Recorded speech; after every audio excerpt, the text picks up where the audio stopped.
Guess who didn't fill up with diesel this morning? I did. Oh, I do get myself into these scrapes, don't I? Should be alright, I think. I think I still got about 70 mile. Anyway, I'm nearly at my first digger of the day. It's a DX140-7 and it's got an engine oil leak. So I'll be interested to see what that is, because I've never come across an engine oil leak on a -7 yet. So we'll have a good nosy over it and see what we can see. And then I've got that speed sensor to go on that dump truck. That's today's activities sorted. Anyway, we'll just wait for this wagon to get out of the way and we'll go and have a nosy over it. Have a crack with the customer, see where we're going to get parked up at. Welcome back to the channel anyway, hope you're all well. I'm a bit behind with my video schedules. So yeah, my voice is a bit gruff this morning, but I don't feel too bad. I don't feel as bad as I sound maybe. Oh, he's got his blade extensions on, look.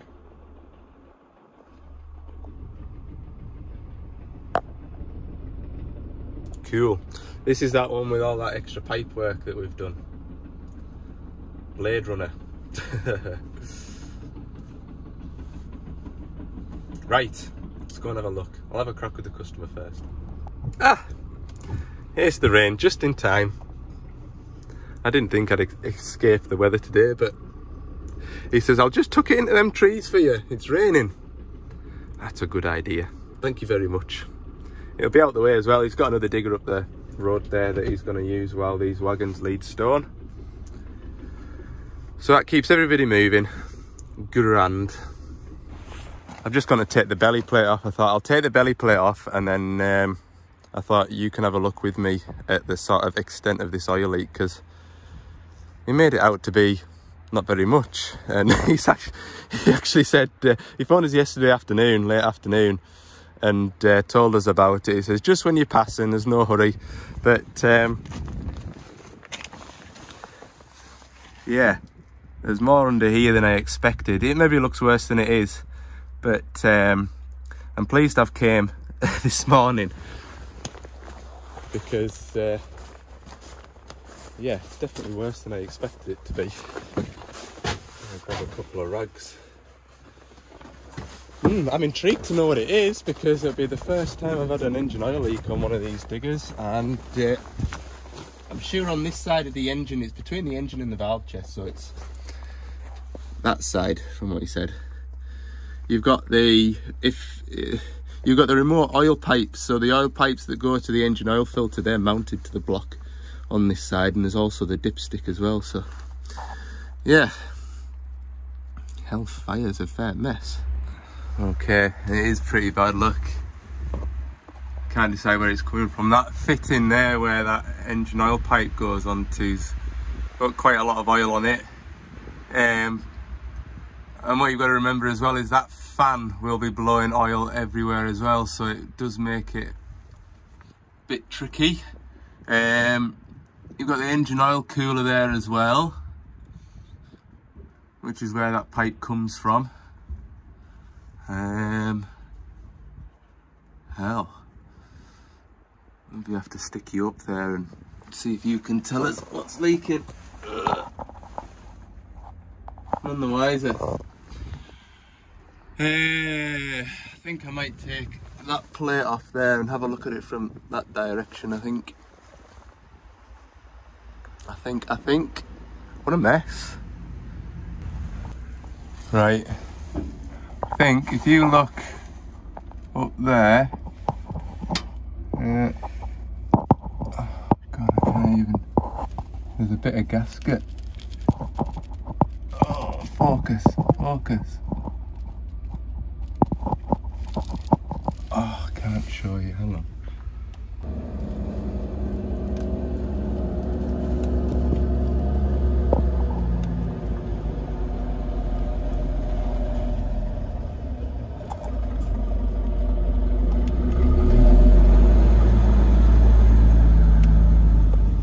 You see that bit there? Hang on, I'll point at it with my blue pointer and get in there. That bit there, that's a bit of gasket, I think.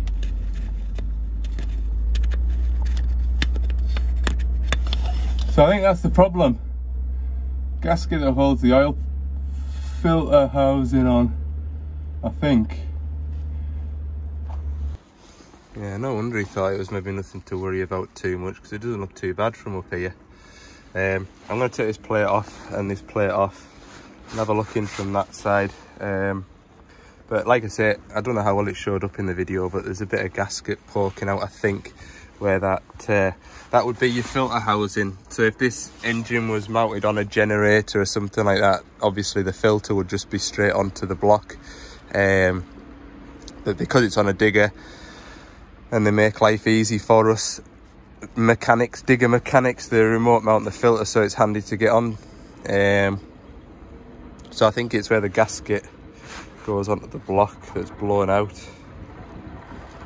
Right, access isn't much better to physically get my head in and see, but you'll be able to see what I could see from down there. I've got a picture on my phone. It's a bit bright, but there's the gasket that mounts the, what have I done here? There's the gasket between the engine oil pipe outlet point and the block. Well, that's the block and that's the engine oil outlet bit, and that bit there's the gasket sticking out. So, well, I'll get on the phone just now and get one of them ordered, and we'll be back on Monday morning probably, as long as there's stock in the UK. Generally there is, so I'm gonna have a crack with him, because I don't really think he should be doing out with it. See if he can do without it today, and we'll get back up on Monday morning. Then I can just leave all these panels off, because the machine's tucked in out the way here, I think. I've just had a walk up to the owner, past all that felled timber, and it smells if you could smell what I was smelling going up there, absolute. If you could bottle that up, I tell you, lovely. Anyway, he's going to use his 20 tonner for the rest of the day, and on Monday we'll get that gasket put in there. I'm just going to move the panels so they don't fall off. He wants the machine parked on the other side of the road, just so that the timber wagons can get a swing in here, because they're coming in on Monday to load some wood away, so he wants it on that side of the road. And then that'll save me 20 minutes on Monday pulling all these panels off and things, so good. Right, I'll have a gather up. Right, cup of coffee, bit of breakfast. Got another sticker to add to my sticker wall. This sticker has come all the way from the Isle of Barra. If you don't know where the Isle of Barra is, find it on Google Maps. It's the middle of nowhere. I've been a couple of times, and it's a lovely spot, but it's a long way on a ferry, I can tell you that much. Especially when you've maybe enjoyed yourself a little bit too much the night before on the old drink, like. It's a long ferry journey back to the mainland. Right, I'm gonna add this. I'm eating my breakfast.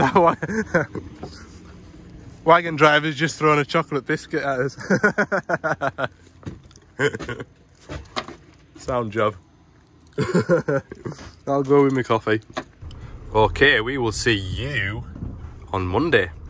Next stop is next stop is the petrol station, and then after that, well, from the petrol station will be an hour.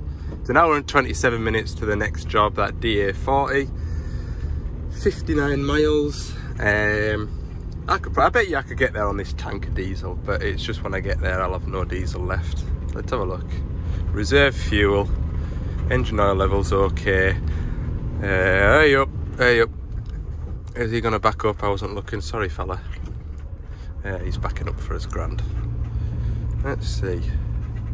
I've got 80-mile range, so on paper I should be able to go straight there and have about 31 miles.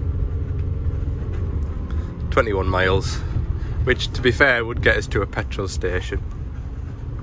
But I'm not going to risk it, am I? I'm not going to risk it. Oof. Oh, I didn't realise there's a harvester in there. There's a harvester and a forwarder up there. I like watching harvesters. It's cool just seeing the tree go dunk. Right, concentrate on the road, Al. Let's not have any accidents. Here it comes. I've just pulled up. I was hoping I would have 15 minutes to just chill, but no. Here we go. Okay, while I'm out of the wind, I'll put them in there while I remember. Stocking up on my contacts. So the story with these sensor is that on the Doosan system there's two, and they're not serial number specific as to which one goes on which. So with the engine number we went to Scania, and Scania said yep, it's this part number, and then our parts man went to go and get it, and the parts guy there said that, well, actually there's two part numbers for that engine number, so I don't know what the difference is, other than that one is 703 and this 303 and this one's 304. It plugs straight into the ECU. By the look of it, it comes with the pins that you need to feed into that plug. Presumably that plug just clicks in. What else can I tell you? The depth of the sensors are identical. Now obviously I'm looking for differentiations. This sensor here has got the part number on it. This one doesn't. And I know the machine doesn't have a part number on it either, I don't think. Just having a look, there's something printed into the end of there. So I'm going to throw the cab over, and just try and see if any of those numbers on the end of here tally up with any of the numbers that I've got here. I would like to be fitting the right set. I don't think it'll matter, like, I really don't, but yeah, I don't want to feed it all in. Put the cab back down, get them to come and unlock the machine, because we've got a locking padlock on it, isolating it. Get them to come and unlock the machine, start the machine up, fault's still present, or it's got a different fault because it's the wrong sensor, and then have to basically start from where I'm at now and do the whole job again. So that's the only sort of concern I've got about this job, is picking the right sensor. Right, number 46, where are you? 46. I need that. And I need that. That's it. We'll throw this cab on.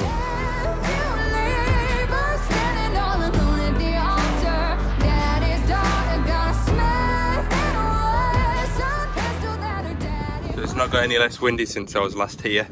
Got the cab jacked up and the prop shoved in there. So yeah, I need to feed the sensor back through all of this, and it goes into this side of the ECU. So I've never taken one of these covers off before. Looks like two Torx bits and clips, and this silver bit should come off. And then there's hundreds, and I mean hundreds of cable ties, tying this wiring together. Just trying to work out the route, and it goes behind these fuel filters here, which I'm hoping there isn't any tricky cable ties to try and get hold of, because That's going to be hard work, isn't it? Let's be honest. So yeah, I think I'll start with taking it off and just feeding it through, cutting all the cable ties that I need to. Try and have a look under here. Yeah, it sort of runs down a track in the back of there, does it? Oh no, it maybe comes down and out the bottom of here, actually, around the back of it. Yeah, there it goes. Down there with 1, 2, 3 cable ties, 4, 5. They're going to be really difficult to try and cut.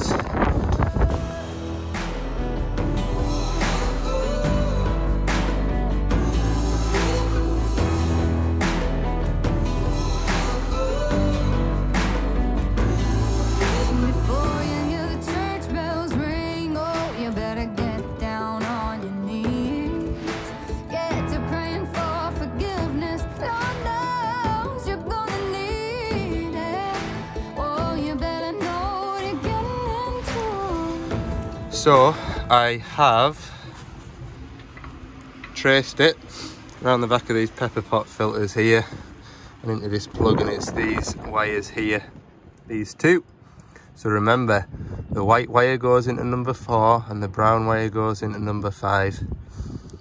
There's some really tricky cable ties to try and cut, which I'm really not looking forward to trying to tie all this back up nice and neat, because it is, I mean, look at it, it's so neat, isn't it? So yeah, I'm gonna go and have a ratchet in the van now and see what sort of tooling I've got to pop these pins out this plug. I'm pretty sure that you'll put a bit in there and it'll pull the pin out, but I'll have a look at the new pins that they've sent in the bag, see how they kind of grab hold of the body of the plug. So looking at the pins there, you've got like a spade on all 4, well, you've got 4 spades that kind of spring out the way. So I think it'll be something like that. You'll push in and it'll push them in. Something like that, I think. I never had much luck with these. I did get 2 of them for pulling pins out of plugs, but I often find just messing about with a straight pick works as well. We'll give it a go. Out to lose. I think it'll be that one. Oh, the thinner one, sorry, that one.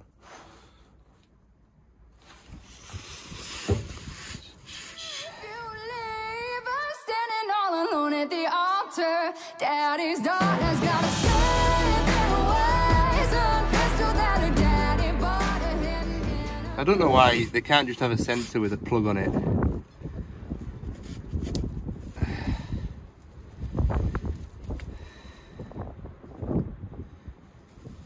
I can't get it to come out.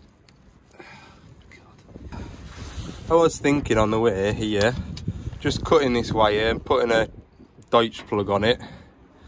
And then using this wiring going to the ECU and just plugging it in, but I thought, well, if there's a break or a bad connection in the wiring, which you could well imagine getting, you know, the machine getting hot, you're going to get temperatures on this wiring. I'm sure it's designed to be able to work at high temperatures like, but you could well imagine it baking. I just thought I'd better do the job properly, you know what I mean? Okay, forget my grumblings there and my stupidity. There's these red clips here. So that tool does work. Well done, do right. Do right. Do right. Do right. So that does work. I've got them out now. Just be able to gently pull this out. Oh, it's got hanked somewhere. Is there a cable tie I've missed? Oh, come on. There can't be any more cable ties in there. Surely. Yeah, it's got hanked, look. There is another cable tie. They're cheeky little parsnips. I'm having a look at the end of this, but that number there is 6159. The number on the end of here is 6159. The number on the end of here is 6159. And the top number, I don't know if you can make it. I'm trying to keep it in the packet because we're allowed to return these if we don't, or return the one that we don't use. That top number you can just make out, that's the same as that number. So I don't know whether that's just a mould number for the plastic or what. Potluck. Eeny, meeny, miny, mo. I'm going to go with 303. This one. I think that was the original one. When they said, oh yeah, there's only one of those sensors on there, it's this one. And then they gave us that one once they realised there was two, so I'm going to go with this one. Right, I've got special crimping pliers. This is a messy draw, this. Everybody's got a messy draw. There's no way on creation of keeping a draw like this tidy when you've got loose wires and stuff. That's not the pliers I'm after anyway. It is, I'm used to getting them ones out. These green set, I haven't used these for ages. Right, I will build this up now. There we go. I even transferred the wire numbers over from the old one, look. So there's no return now. Yeah.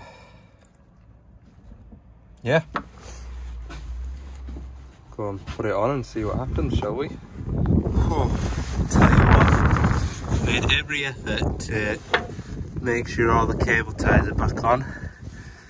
That's it there, and down there, round here, and onto there.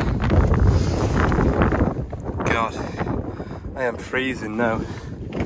That wind is really cutting through us. Right, just got this to put back on. I think it just slots in there somehow.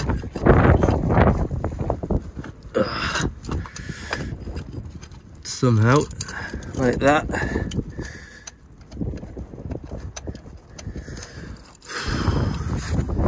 I'm telling you.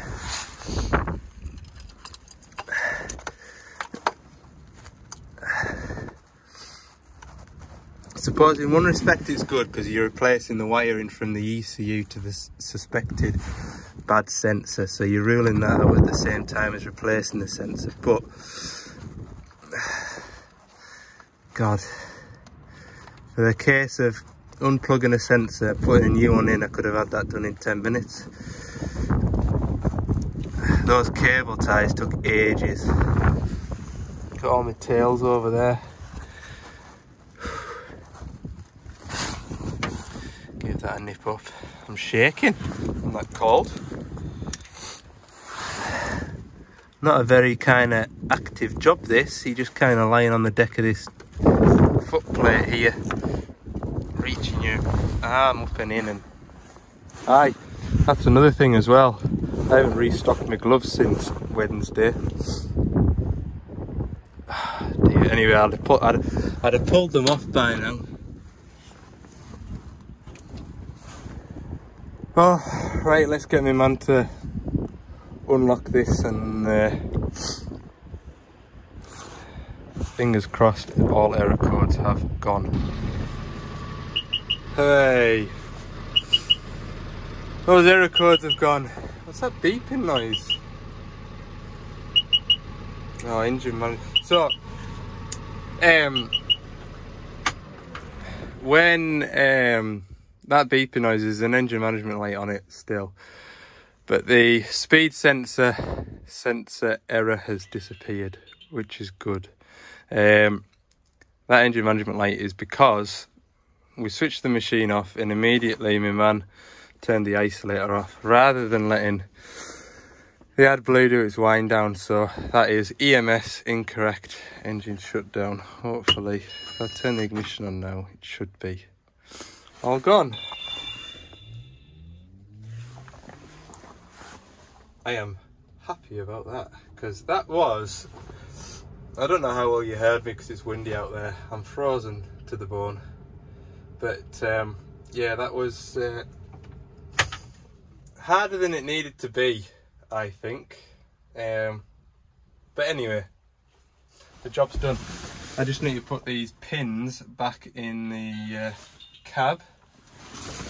Ugh. Now you get these back in, get the holes lined up, you can see how far out they are. What I found is if I did that side, jack the cab up a bit, get that side in, let the cab down, it kind of naturally falls into place. Hopefully it's as easy as it was last time anyway, because I have had a lot of drama with these pins, getting them lined up. Well, that's that then. My hands are tingling. I washed my hands there, and the warm water, my fingers and palms are all tingling. It's actually quite nice. 3:30 now. It'll be 4:45 when I get back through to Carlisle now, so that's the day done. That's the week finished. Next week, what have we got on next week? We've got that engine oil leak to go to. I've got a 140 LCR with a AdBlue problem. I've got a DX210 that needs a service, and I've also got a DX210, different 210, with a sensor problem. And I've also got a 140 LCR to go and see as well, to shim the boom up. So that's my to-do list for next week. So there's already plenty going on, and also I need to get up to HQ because I'm gonna have a look around a machine that you won't have seen on here before, and neither have I. So look forward to that one. See if you can guess what it is. Right, thanks for watching. I'll try and get back to my usual schedule, and I think you'll be seeing this on Sunday or Monday, depending on when I get the midweek video out. It's probably looking like this evening if I get it edited up in decent time. Alright, see you in the next one.